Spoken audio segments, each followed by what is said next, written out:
punishment has been assessed by the verdict of the jury at death. Emotion overflows in a Brazos County courthouse after a jury sends Lawrence Russell Brewer to death row. It was a fair case.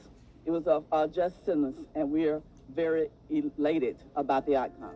He was a son, he was a brother, he was a father and a friend. And I don't think that comes out too much in anybody's conversation as to who he really was.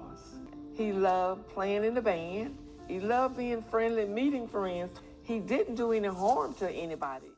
The verdict comes 15 months after Russell Brewer and two other admitted white supremacists shocked the world by chaining James Byrd Jr. by his ankles to the back of a pickup and dragging him behind to his death down a Jasper County road. When he chose to do something so horrible, it didn't just affect himself, it affected our family and it affected his family too. The second man to stand trial for the dragging death of James Byrd Jr. couldn't bear to look at the crime scene photos of Byrd's mangled body. Brewer said co-defendant Sean Berry shackled Byrd to the bed of his pickup truck and drove along 3 miles of a rural Jasper road. Brewer said he wasn't a willing party, with Berry and convicted cohort John Bill King. That's what was done to my brother was cruel and unmerciful, and there's no excuse for it.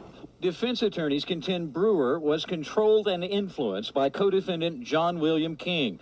A defense psychologist testified Brewer had never been violent before the killing and would not be a continuing threat if allowed to live. Brewer admits his body is tattooed with racist symbols, but says his body language is a means of protection in prison. He also denies penning letters in prison spewing racist propaganda and bragging about Byrd's death.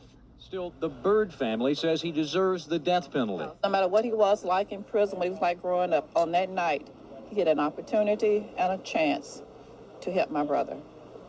He chose not to. A psychiatrist called by prosecutors said Brewer is still dangerous, a man without a conscience who feels remorse only for himself. This is not a happy moment for anybody, but it is a moment that we know in the county of Jasper, the state of Texas, and in this country that justice has been served.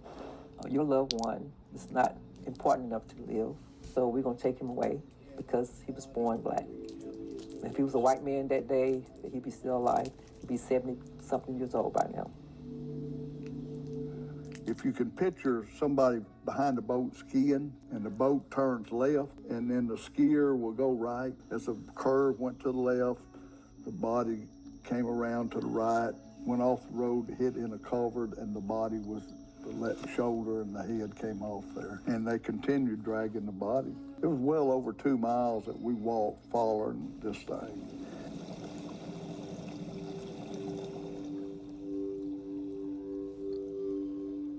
I guess when the cameras was there, I was proud of Jasper to come together.